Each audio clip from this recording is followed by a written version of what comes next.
The other side said the question is, did the Department of the Interior deliberately agree that there should be a moratorium?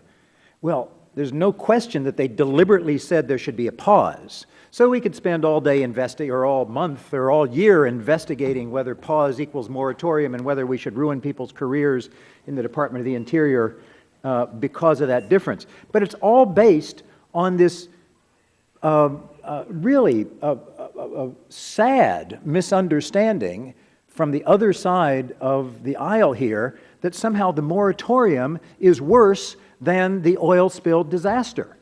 This moratorium, and remember that we now have 50% more floating rigs working in the Gulf than we did before the BP spill. During this delay, pause, moratorium, there were no layoffs. And yet, because of the spill, the dispersants that were used, because of the oil that was spilled, there's an enormous environmental damage. We know there was enormous economic damage, and there were lives lost. Don't tell me that pause or moratorium is worse than the disaster.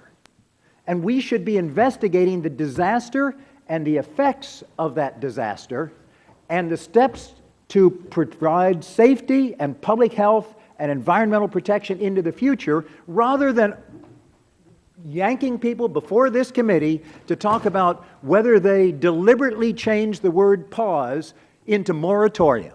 Come on.